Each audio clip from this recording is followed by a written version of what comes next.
Hello and welcome to Palpulse Live. My name is Faris Amir and I'm your host today. This, if this is your first time joining us, this is our new show we're doing at Palpulse where we discuss the most recent developments in and around Palestine. We'll occasionally invite some interesting guests to join us and we will open the floor to you, the viewer, to comment, to ask questions, to debate, and hopefully this will be a beneficial time for all of us. Tonight, we'll be discussing Trump's latest statements threatening to restart the war, the King of Jordan's trip to the White House, and the ongoing siege in the West Bank. First, though, I am joined tonight by Dr. Mimi Syed, a board-certified emergency medicine physician from the US. She has made multiple trips to Gaza and has saved multiple lives. Dr. Syed, thank you so much for joining us today. Hi, thanks for having me. It's a pleasure. Dr. Syed, we've been hearing some troubling news from the State of Israel, from the White House, indicating that a ceasefire or that the ceasefire might come to an end very soon. You've been in Gaza, you've seen the horrors that the destruction has wrought upon the lives of Palestinians. Why is it important that the ceasefire holds, in your opinion? Yeah, I was in Gaza twice. I was there in August last year all month, and then I was there again in December all month, and I recently returned, obviously, in January. But I mean, ongoing 16 months of that, and then going back to similar conditions after a very brief somewhat peaceful period would be probably about the cruelest thing you could do to people. I see people and talk to them every day from Gaza, and they are so hopeful and so glad that there aren't mass bombings like there were. That does not mean that there aren't killings. I mean, there are absolutely, the Israeli military continues to shoot and kill people. I think about 166 people have been killed, civilians have been killed since the ceasefire, started. But um, there is so much repair, there's so much recovery that needs to be done that I can't imagine going back to the same conditions again. I just don't think that. I just don't think it's going to be possible to sustain. It has to stop. I just hope for I mean, basically, sake of humanity that this stops. I can't imagine going back to those conditions. There all of the things since ceasefire, the fuel that was promised, the heavy machinery to clear the rubble, the repair of the electricity grid, water purification, the medications, the medical supplies, all of those things that were promised actually have not entered. A fraction of those things have entered, if any. I'm speaking to healthcare workers still on the ground in the hospital. The stock rooms in the hospitals are bare. The medications that were promised that used to actually exist before that they're not even allowed now. So, it kind of seems like a little bit of gaslighting that, oh, yeah, there's a ceasefire, but really they haven't even begun to allow the aid that's needed. So now to top that off with a continuation of bombardment and indiscriminate killing, yeah, I can't imagine it. I don't want to even think about it.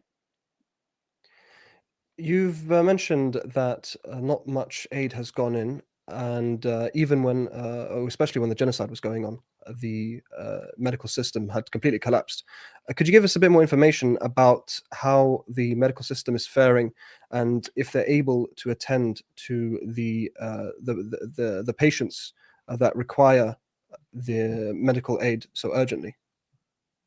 Yeah, I mean, I don't even know where to begin with that. Just today I was looking at some pictures from Doctors Without Borders, and all of the equipment has been in Kamal One hospital, Indonesian hospital. Everything has been completely and deliberately destroyed. So there was a picture of like an ultrasound machine with the screen completely broken. That's not just the only example. I mean, there's everything destroyed, right? So this has been a deliberate targeting of the hospital system. So to repair that, especially in the north where there are basically no functioning hospitals, it's going to take years, And, additionally, I've been speaking to some of the doctors at Nasser Hospital, and the medications that are needed. There's a little girl there that needs a specific type of medication. Without it, she's going to die. And that medication has just been blocked by the Israeli military. So, and then, if you want to talk about medical evacuation, only a small fraction is being allowed out. And that's not to even, that doesn't even go into the cruelty behind it.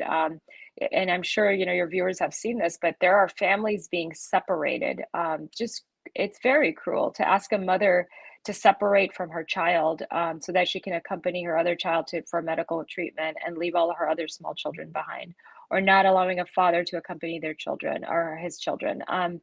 So it's, what does a small child pose as a security threat? I don't understand that. The only reason I can see behind that is cruelty, and not allowing the number of evacuations that were once promised. That's just not happening. If you don't build the water system that's been destroyed, the electricity grids that have been destroyed, the roads that have been completely destroyed and opened up by the bulldozers that Israeli military had, you can't really have a hospital. You can bring aid workers in and you can bring all sorts of things in, but you still need to repair the hospital. And that equipment hasn't been allowed in. It's still being, shelters, tents, all of that is being blocked still. I'd like to go a bit back and talk about your personal experience, maybe. You said you've been to Gaza twice. What influenced you, or what convinced you to even stop working in the US where it's safe and move temporarily to a war zone where you put your life at risk? I mean, I think first of all, as a human being, but secondly, most importantly for me, is that I'm a mother. I'm a mother of three small children.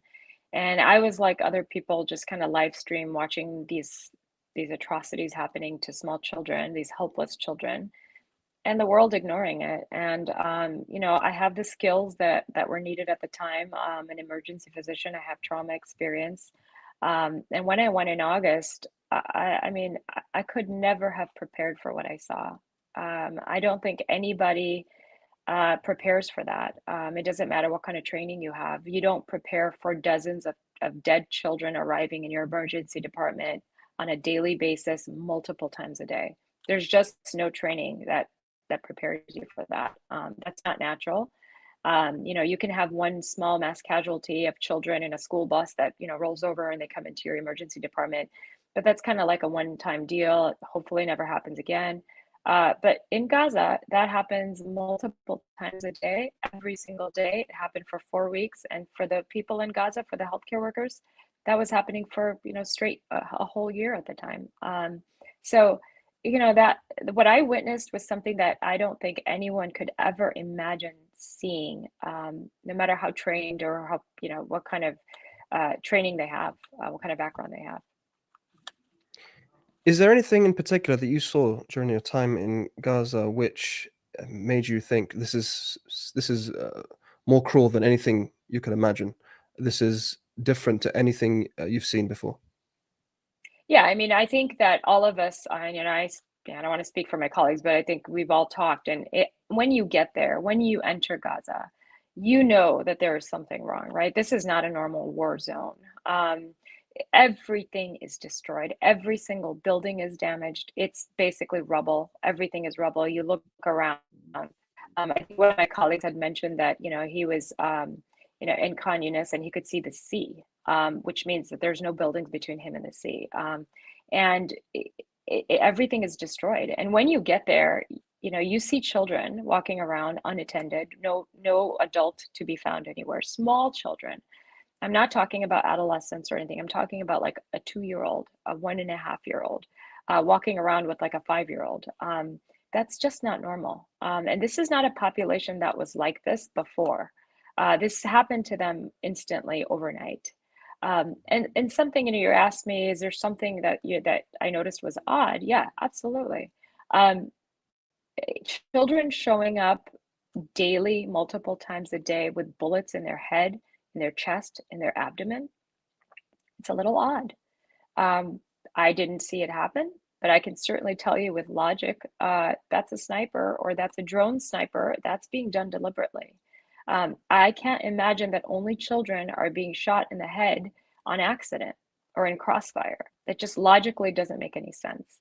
And it's not just me, all of my colleagues witness this. So, that's yeah, that's odd. That's not something you should expect anywhere. Shooting children on purpose, deliberately targeting small children, and not children that are like could be teenagers or you can mistake them for adults. Small children under the age of 12 deliberately being targeted, that's not normal. That is not natural. That is not that you don't see that in war zones and say that, oh, that's crossfire. That's deliberate. Additionally, that we all know population of Gaza is about 50% children. So if you know that about a population, why is it okay? And how can you justify dropping 2,000-pound bombs on tents where you know families reside with small children there?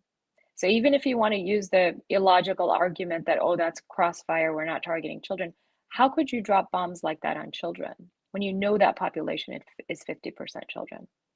So, and you can tell you hear a drone there all the time, 24/7. You have a drone buzzing in your ear, doing surveillance, hearing shots fired, shortly after. So all of this is, it gives you this kind of eerie sense that there's just something off. This is not a normal war zone. Something else is going on here. In terms of the children that have been shot deliberately in the head, the New York Times did cover this story. However, in the mainstream media and in the mainstream consciousness, it doesn't seem to have gained that much traction, at least nowhere near the amount of traction that the lies that have been spread about October the 7th gained. Why do you think that is? Why do you think that the deliberate killing of children is not of the mainstream media's concern? Yeah, I mean, I think when the article came out, Dr. Sidwell wrote that article. He polled like about 65 physicians, I think, in the US. And, most of us had seen children with gunshots in their head or their chest. That picture that you're referring to, that skull with the bullet, that was a picture that I submitted, along with the other two that I submitted with children with bullets in their heads or their necks. And that little girl is 4 years old. Her name is Mira. She actually is alive. I was able to save her, and she was able to get the surgery she needed. But when that article came out and that those pictures were published, I think it was very powerful to see a small child, with a bullet in the skull. I think most people would find that very disturbing. And I received a lot of backlash. I had people telling me that I fabricated it. I should have my license removed. I should watch my back, and that a lot of empty threats that you kind of see on the ugly Twitter or X or whatever. But I think that there's a sense of cognitive dissonance that people have. They know that there's something atrocious happening, but burying your head in the sand is a lot easier. When we were in DC a couple of weeks ago, I showed that picture to people in Congress and in staff for the Senate, and people were disturbed by that picture. I don't think there's a question about whether this is disturbing or not. I think we all agree, hopefully, if you are a normal person, you agree that shooting children in the head is not normal and it's not okay. It's not justified. But I think that there's a lot of it doesn't affect me directly, that type of business happening. And, let's keep that as far away from us as we can. But there's also a complicity, right? There's also, if you acknowledge that this is happening on purpose, it kind of makes you complicit. The US directly arms the Israeli military. And to say that this is happening with our money makes us guilty. So I think that there's a sense of distancing ourselves. And of course, there's a stigma attached to anything that supports the Palestinian people and Gaza or anything. Even if you say shooting children deliberately in Gaza is not okay, somehow that becomes a stigma to say something like that, which is absurd. A lot of people will be watching, and they are seeing the Trump comments threatening war going back to what is essentially genocide. And a lot of people will be asking, what can they do in order to pressure those in power to avoid that? You mentioned that that the Zionist army is supported by the US monetarily, and you are a US citizen. What do you think can be done from by those who by the masses in order to kind of avoid that? Yeah, I mean, it seems a little deflating, right? This has been going on for so long, and there have been protests, and there have been boycotts, and there have been all of these things, and it seems like we barely moved the needle. But honestly, I think that, a collective voice is very important, and I think that the narrative is changing. There has been a lot of exposure to what, the evil doings in Gaza and to the people of Palestine. That's been exposed because after October 7th. And, however it happened, the truth is that more people know about Gaza now than they ever did in the past. And more people are aware of the apartheid system there. So I think that continuing to pay attention and continuing to voice, change this narrative. I think the narrative is very important. This rhetoric that, oh well, we're defending ourselves, or that this has to happen to defend ourselves.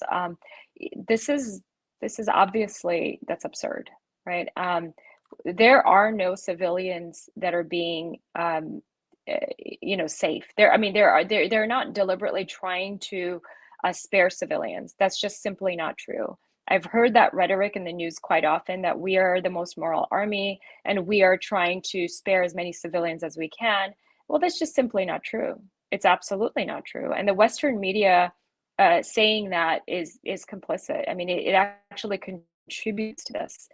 So that needs to stop. And people need to be aware that I mean, it's just BS. It's just not true, because the numbers don't add up, right?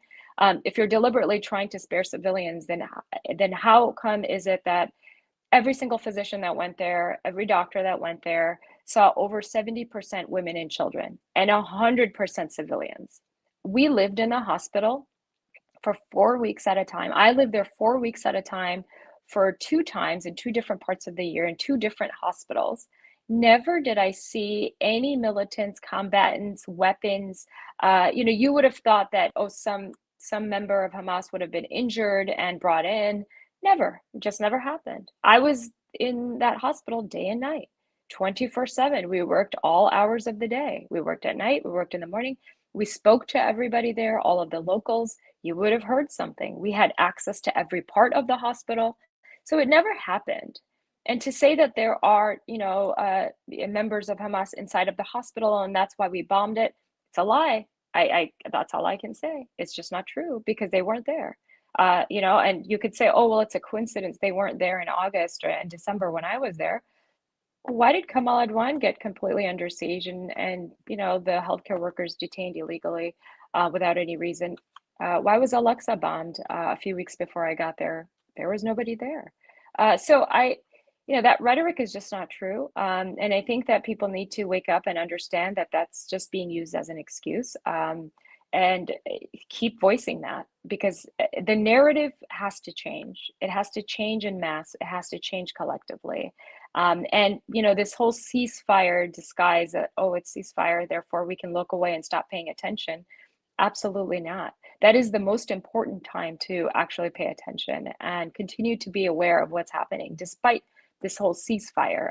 Because children are still being shot by snipers after that, right? We continue to see that. And I wanted to mention West Bank. Gaza is important, but West Bank we have to pay attention to, because really the same pattern is happening in West Bank that started in Gaza after October 7th. Hospitals are being bombed, children are being shot every day there with snipers, and a pregnant woman was shot by a sniper. I mean, so this is what started. This is what was happening in Gaza. This is also happening in West Bank. But unfortunately, people aren't paying attention. But it's still happening. What does it say about the Israeli intent conducting this war? There is a so-called ceasefire, as you call it, yet they've killed people in Gaza. and they continue to kill in the West Bank. In fact, there is a siege on some of the cities and refugee camps in the West Bank as we speak. What do you think the Zionists are trying to achieve here? I mean, the Israeli military, has said, okay, well, we're not targeting civilians, we're not targeting children, yet we continue to see it happen. So, we're just looking at facts and numbers. It's just not true. So, and anyone can argue, well, it could have been one sniper, or it could have been, one specific day that was unlucky. Yeah, but this has been happening for 16 months, and it's been happening every day. Every foreign physician has witnessed it. So it's not true that it's not deliberate. It is absolutely deliberate. And I think it's an excuse to say, oh, well, we were abiding by the ceasefire, and we're going to use this excuse to bomb you again. Well, it's not true. They've been provoking and continuing to target civilians despite the ceasefire agreement. This has happened. It happened right after, in fact, but like the next day, they were targeting people in Rafah, and a sniper that was on video, is like live streamed. A small child was shot. So it's this, cruel intentions, these cruel acts to continue to push and push. And then when something happens, you play victim. When someone else retaliates, that side retaliates to defend themselves, you act like a victim. And that's this entire premise of what's been going on for the past 16 months. And I think it's pretty obvious. I don't think it's a secret. I don't think that people are, buying it.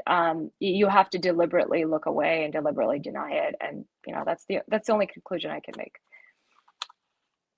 A couple comments from our viewers. ED calls you superwoman, and Christina says she has a lot of respect for what you've done. And speaking of, your actions, the time that you spent in Gaza, it could not have been easy. And you mentioned that a lot of hospitals were bombed. Did you at any time feel like that would become your reality in the hospital you were working in? What was it like for you in Gaza in your time there?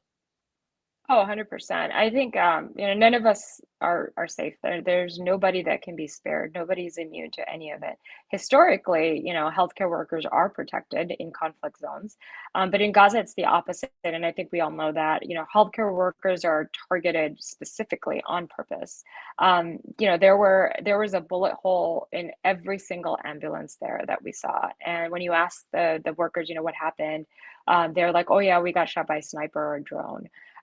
There were many times there where they were shooting right by the hospital. In August, I remember I was on the roof one time making a phone call, and I started hearing shots after a drone was there. I could hear the drone, and suddenly I hear shots fired. Well, that we heard all the time. I didn't realize it was being directed towards the hospital. And so one of the trauma surgeons came and grabbed me and said, "You're being shot at. You need to get down." And when I was there in August as well, there was a car parked out on the hospital grounds, and it was bombed. It was so loud. We were already in the ED doing a mass casualty incident, and the bomb was so loud that my ears were ringing. The doors were shuttering, and moving. The walls were moving. The ground beneath me was moving, and so that tells you how close it was. So it's never really that, the hospital is safe, or the healthcare workers are safe. That's really not the case. We all have this false sense of security, but we have to have something to be able to make that reality. Otherwise, no one will. On a final note, what do you think is in the cards for you in the future? What work are you looking to do to continue your advocacy for the end of this destruction in Gaza and in Palestine? Yeah, I mean, my advocacy won't stop until Gaza is safe, the people are safe. But hopefully, I get to return and help with rebuilding and helping the people there. But we continue to do advocacy work. Like I said a couple of weeks ago, we were in DC, doing some work with Congress and staff members of Senate, and then we do spoke with Secretary General Guterres and other UN members, and that was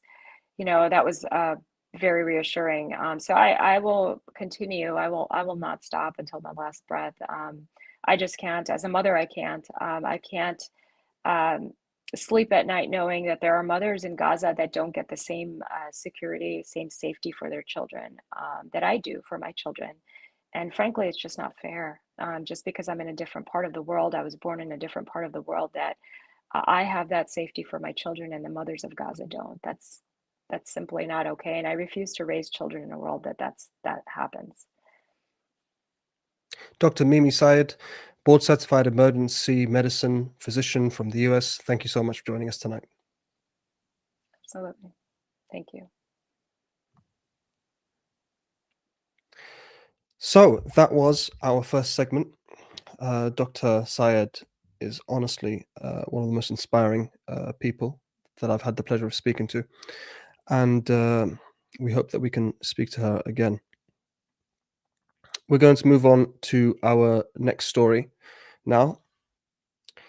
Trump has seemingly gone off the rails with his most recent statement, saying all hell will break out if Hamas doesn't release all the hostages this Saturday.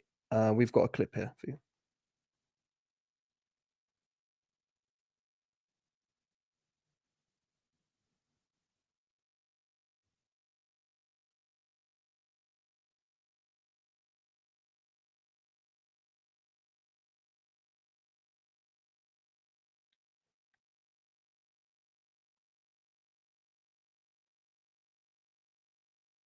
The hostages aren't returned by Saturday at 12 o'clock. I think it's an appropriate time.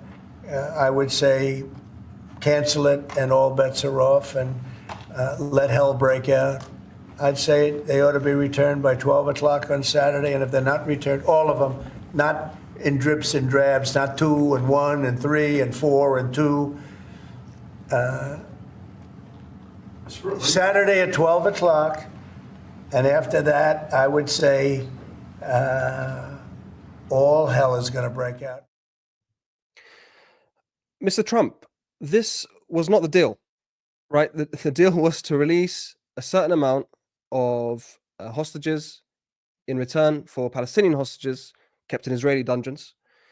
That was meant to happen over several weeks. And yet here you are today demanding that all of them be released immediately.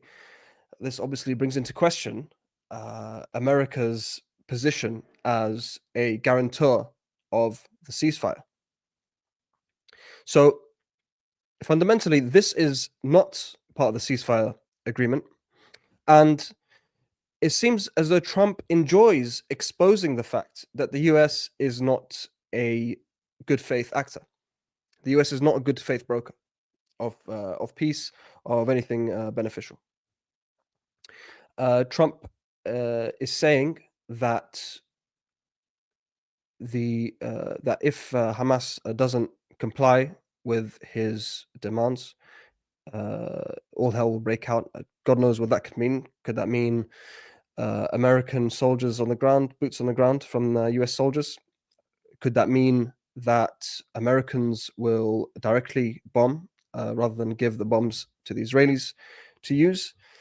We don't know, but what it does mean is that Trump is happily exposing the fact that he and the US are the people who get the final say on whether or not a genocide occurs in Gaza. This is not going to bode well for the US's posturing in the Middle East. If anything, this is going to create so much instability that God knows what kind of mess Trump will get himself into. If any of our viewers have any comments or questions, please feel free to add them. Conrad says it probably means more suffering for people who have suffered far too much already, unfortunately. That's the case. But the fact is that this ceasefire is not the end, right? The ceasefire is merely a pause. That's what it was designed to be. In fact, I would say, or I would posit that the Israelis, and specifically Netanyahu, never intended for the ceasefire to go past the first stage. If we look back at the polls throughout the war, at many points, over 90% of Jewish Israelis supported the war in Gaza, and over 40% wanted more destruction in Gaza. So this means that even though they are aware that Israeli soldiers are dying, they are still happy to continue the war. So what does this mean? Now, Netanyahu has a problem with the families of the Israeli captives. They have influence over the Israeli public, and they oppose his actions in Gaza.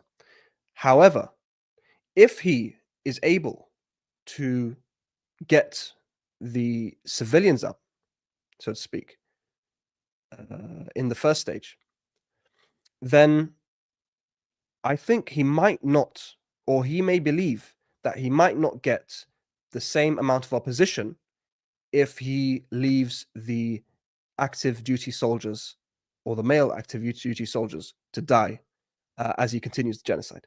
And it could be possible that Trump was aware of this idea. Now, this is purely speculation on my part, but it makes sense in the context of Netanyahu's continuous attempts to sabotage the ceasefire agreement. And actually, I was reading a article on Al Jazeera earlier, which explores whether or not the Zionists, or the Israeli state, has in fact broken the ceasefire agreement. And they state unequivocally that the Israelis they haven't allowed in anywhere near as much aid. They haven't allowed in any tents or caravans like they said they would. They delayed their exit from certain areas, forcing Palestinians to wait in areas they don't want to be. ED says, one question is, how is he allowed to talk about Gaza like that and all the Arab leaders watch on? That is a very, very good question, ED. And the answer is simply that the Arab leaders are part of the system which allows for a genocide to occur and for the entire world to watch on. The Arab leaders were implanted by Western powers in order to further Western interests in the region.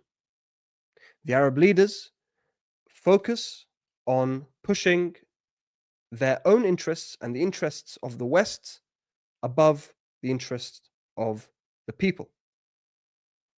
So when you see someone like Sisi, like King Abdullah,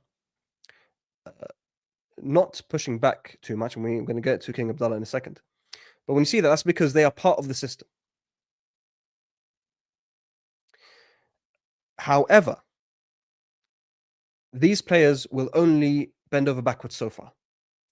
And this is the issue that Trump doesn't seem to be understanding or unwilling to contend with, is that the Arab leaders, whilst they will kill for the West, whilst they will torture for the West, and there's many of CIA black sites in Arab countries where they would torture dissenters and whatnot. These Arab leaders will not commit suicide for the West. And what Trump is planning, or what Trump proposes, is suicide for both Egypt and for Jordan and potentially the rest of the Arab world. And hence, even though they have been very silent and in some ways they have been complicit in the genocide, on this specific issue of removing the Palestinians from Gaza, they've actually put forward a strong stance. Conrad says, I heard Miriam Adelson was pressuring Trump over the hostages, which might be why this play from Trump. That could possibly be true. But Trump isn't someone who bows down to pressure like others may. He's already got the money from Miriam. So even though it might be true she's trying to pressure him, I'm not sure how much that pressure would work. I'd like to move on to our next story, which is the King of Jordan making his way to the White House. And not only did Trump make some unhinged statements like the one I showed you earlier, but in a press conference conducted with the King of Jordan, Abdullah II, just before their meeting, Trump said the following in this video. To own Gaza, your White House has made clear taxpayer dollars won't be used for this. So what money are you going to use to buy Gaza? We're not going to buy anything. We're going to have it, and we're going to keep it, and we're going to make sure that there's going to be peace, and there's not going to be any problem, and nobody's going to question it. And we're going to run it very properly, and eventually we'll have economic development at a very large scale, maybe the largest scale on that site. And we'll have lots of good things built there, including hotels and office buildings and housing and other things. And we'll make that site into what it should be. And the people from Gaza who wouldn't be able to be there for years, because you're talking about just to get it and prepare it and to take care of all of the problems that currently it has, as you know, tunnels, and people are in those tunnels. And you have some good people and some bad people, and you may have hostages right now. You know, you have the hostages possibly there. They don't know where they are. And, you know, I have a Saturday deadline, and I don't think they're going to make the deadline personally. I think they want to play tough guy, but we'll see how tough they are. But it's going to be a wonderful thing. It's going to be wonderful for the Middle East, I think. I mean, it's just funny, really, isn't it?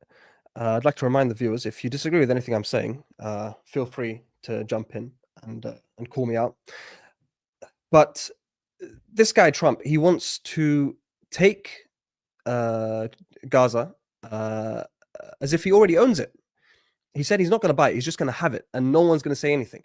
This shows a level of arrogance and a level of, in my opinion, racism that we haven't seen very often. How does he think he's just going to go in and take the Gaza from the Palestinians? The Palestinians have just survived in Gaza a genocide for over 15 months. Yes, over 60,000 Palestinians have been killed. But the Palestinians voted with their feet, and over 300,000 Palestinians returned to the north of Gaza, which has been destroyed, completely obliterated, and they returned to the north despite what Trump is saying. Trump is saying that they don't want to be there. Trump is saying that he'll find them a nice place. Well, I'll tell you what, actually, it's true that some Palestinians don't want to be there. Do you know why? Because 75% of them are refugees from what today is called Israel. Here's an idea, Donald Trump. Instead of sending the Palestinians to Egypt, to Sinai, or to Jordan, send them to Israel. Tell the Israelis to take them. They've got land. You know, Asqalan is quite nice this time of year. I'm sure many Palestinians would agree to move to Asqalan momentarily whilst you decide to rebuild Gaza. But this, again, is complete nonsense coming from a man who is blinded by his arrogance and his hubris. I honestly do not understand where this guy is coming from. It's not in your interest to displace these Palestinians. What do you not understand? This doesn't make sense. It doesn't make sense. If the Palestinians are pushed out of Gaza, if they're pushed into Egypt, Sisi falls. If they're pushed into Jordan, King Abdullah falls. If they're pushed into Saudi Arabia, MBS falls. These are all of your allies. These are your guys that you are potentially causing massive trouble for. And you want to prove that you're top dog, that you're this big guy and you can do whatever you want. And everyone needs to bow down before the great Trump. Obviously, it's all a bunch of nonsense. And this wasn't the only gaffe, funny situation from that conference. King Abdullah was there, and he actually put King Abdullah on the spot in this following clip. Should the king take in the Palestinian people? He's made clear he doesn't want to. Well, I don't know, but he may have just something to say because we discussed just briefly. I think maybe you want to say it now, or well, Mr. President, I think we have to keep in mind that there is a plan from Egypt and the Arab countries. We're being invited by Mohammed bin Salman to discussions in Riyadh. I think the point is how do we make this work in a way that is good for everybody? Right. Obviously, we have to look at the best interests of the United States, of the people in the region, especially to my people of Jordan. And we're going to have some interesting discussions today, I think.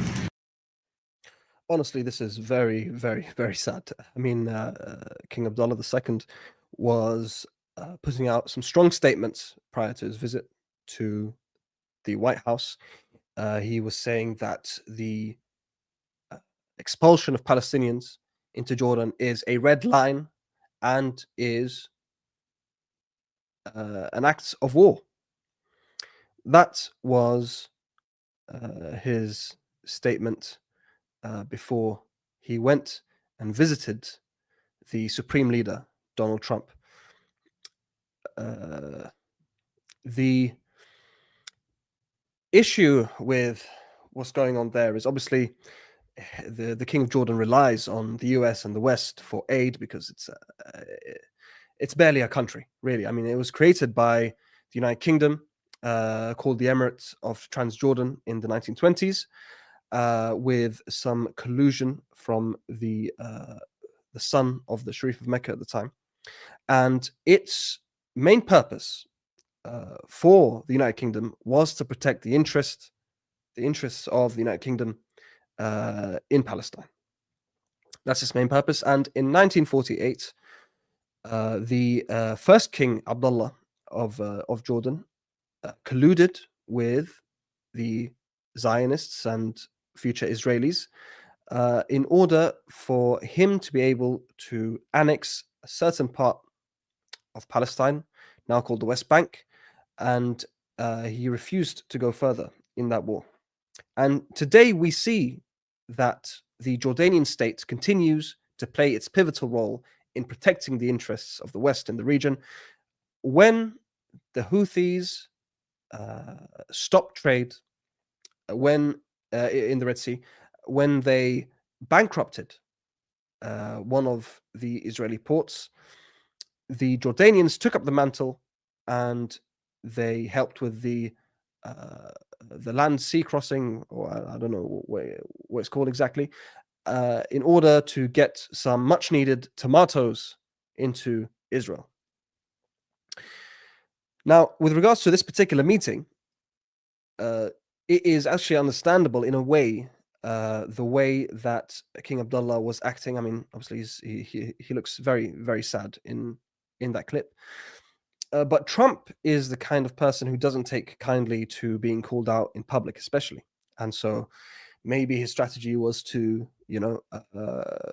kiss the ring a little, or, get Trump's ego,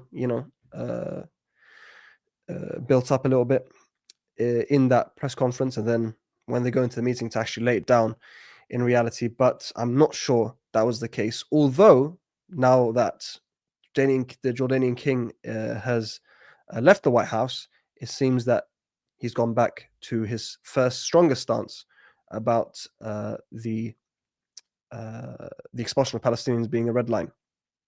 But that's not what we saw in that clip. What we saw in that clip was a man who was scared and who was put on the spot by this big bully. And he essentially told Trump what he wanted to hear, which is, we'll figure it out. We'll figure it out. Absolutely disastrous day for Trump and for King Abdullah. The fact of the matter is that these Arab states are in collusion.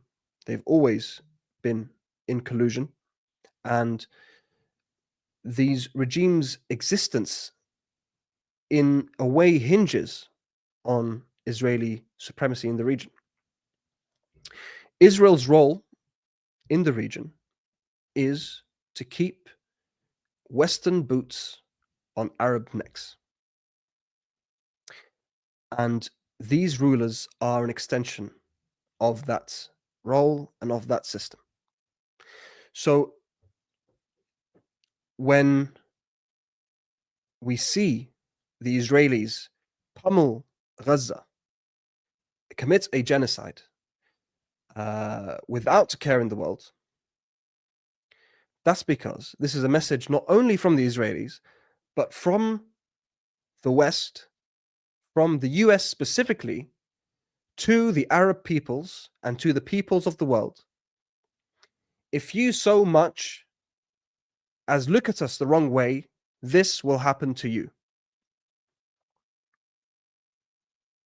This is why those Arab leaders did not do a single thing to end the genocide when it was going on for the last 15 months. This is why countries like the UAE, like Bahrain, did not cut ties with Israel. And obviously the UAE, I think, is worse than Israel in many ways.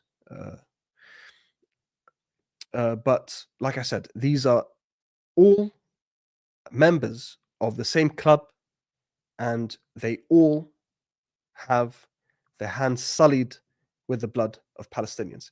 Question from ED: why is the ICC not taking action? Well, the ICC is or has not been set up to go after the West. That's not the reason for any of these institutions. These institutions, including the ICC, were created in part to uphold a particular global order in which the West is at the top, the US being the pinnacle of that, and in which anyone who attempts to go against this order is swiftly dealt with. And also to give a facade that the West and the so-called rules-based order cares about human life, care about international law and the preservation of humanity and dignity. What is happening today is that these institutions are being exposed for the tools that they are, they're being exposed for how useless they are. However, many within these institutions, and especially in Europe, see that this is not in the interest of the West. It's not in the interest of Europe or of the world as they see it, for these institutions to come crumbling. So even though the ICC has been very slow, it is true today that Benjamin Netanyahu and Yoav Gallant are wanted criminals. They are fugitives of the law, and they are afraid to set foot in any European nation. That's the matter. That's the truth of the matter at the moment. So these institutions are slow because they're not designed to put Israel to task. They're not designed to put the West to task. However, they understand, or some within these institutions understand, that being silent, not doing anything, will facilitate the end of the global order as we see it, and therefore they are forced to act. The ICC didn't produce those arrest warrants because they wanted to, right? If the ICC worked correctly, George Bush would be in prison, Tony Blair would be in prison, Barack Obama would be in prison, right? These men and others from within Western nations committed multiple crimes. They are war criminals, and yet they walk free because the ICC is not designed to attack the West. But the level of carnage that we saw in Israel is beyond anything that we could have imagined, and we are seeing it live streamed. We see these bodies being ripped apart on our mobile phones, and we are compelled to act around the world and put pressure on these institutions, and then they are forced to do what they must. So even though it is slow, there has been some advances. And this goes to show that there is power within collective action. And this is a point that I really want to push. Without our collective outrage, without us going out to the streets and protesting, without us sharing content on social media, there would be no pressure on Western governments and on these institutions to do the right thing. If Trump did not feel compelled to push for a ceasefire in order to win the election, he would not have done so. If Biden was completely comfortable with the way the US public was taking the genocide, he would not have pretended to be looking for a ceasefire as he facilitated the murder of tens of thousands of Palestinian children. So it's only true, or it's true that the only reason that the powers that be have pushed for a ceasefire is because we, the people around the world, pressured them to do so. And one thing that Dr. Syed mentioned, which is very important for us, is that we can't stop now and we must continue going. And that's partly because the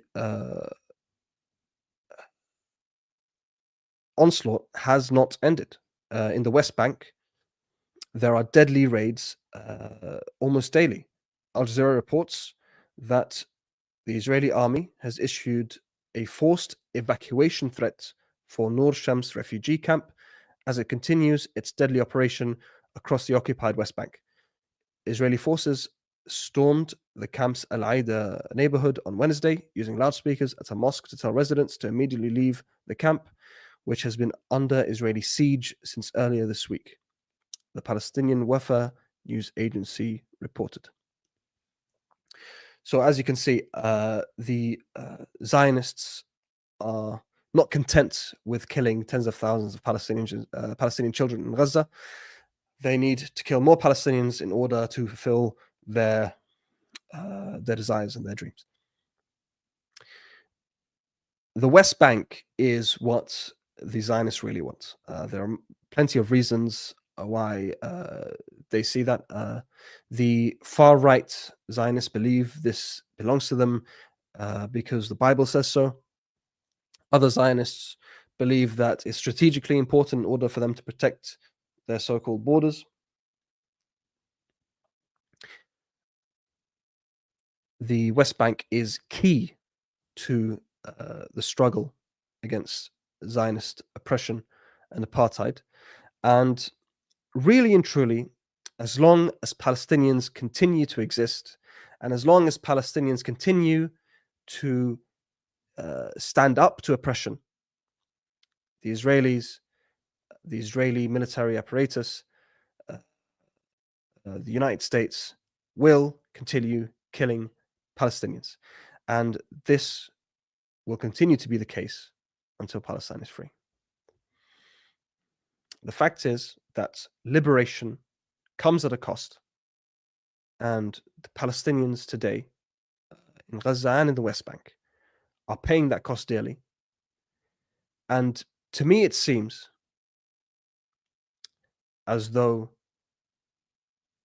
these sacrifices are not going to waste, And in fact, we might see a liberated Palestine very soon. I'd like to end with one final clip,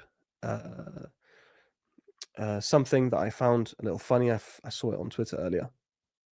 It's a Fox News presenter giving his 2 cents on the people of Palestine in Gaza. This population in Palestine is hostile, it's uneducated, it's even more radicalized than they were at the beginning of this. I mean, now they have no homes at all. They're even more hateful of the Israelis. And their birth rate is explosive. The average Palestinian woman has 5.5 babies. The average Israeli woman has only 2.5 babies. So demographically, they're a threat, not to mention the national security threat. There is no way you can have these two peoples living side by side. Interesting. What is the obsession with Palestinian women giving birth? It's honestly a mystery to me. Like you're saying, Conrad, uneducated, the irony. It seems to me like he was doing a Trump impression, actually. I don't know if you guys agree. But this just shows you the level of dehumanization that we see within Western mainstream media and within the establishment. They don't view Palestinians as humans. They treat Palestinians as if they are a threat and nothing else. And they are carrying water for the Zionist genocide. And, they defend genocide, essentially. Ken says he's a Fox News anchor. What does he know about education anyway? I mean, it's true, but I would contend that these anchors, while they seem like they're stupid, a lot of the time they know exactly what they are doing. And they are influencing the masses against to adopt positions which go against their own interests. They are promoting a discourse which helps the powerful stay powerful, which helps the wealthy get wealthier, and which allows for Western imperialism to commit genocide without any consequences.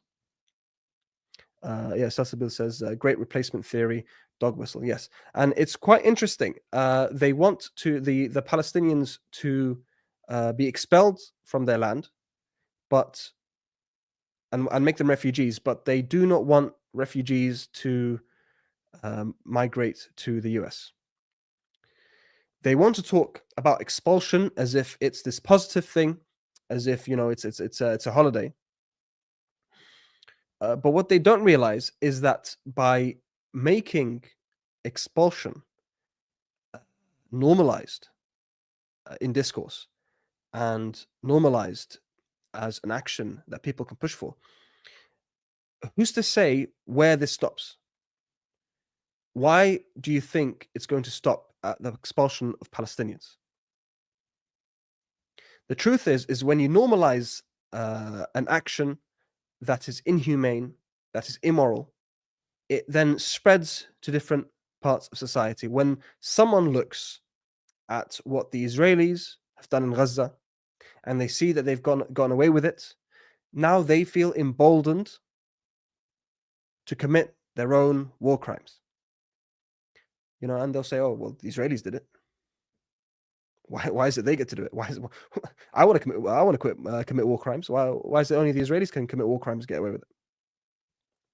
And this is the world that they are choosing to create. And this is the world that news anchors like this Fox News anchor are choosing to create. They want disorder and they think it's in their interests. But the truth is that you always end up returning to an equilibrium. You try to push the needle too far one way, and it will violently return the other. They can only do this so far, and life will get so difficult for so many people. I really doubt that they will be happy with the consequences of their actions. That concludes our stream today. I hope you guys enjoyed it. Thank you all for chiming in. Thank you, Conrad, Kenz, Salsabil, Christina, Edie, and all those who joined us today. I hope that we will see you next time. Please like, share, and subscribe, and we will see you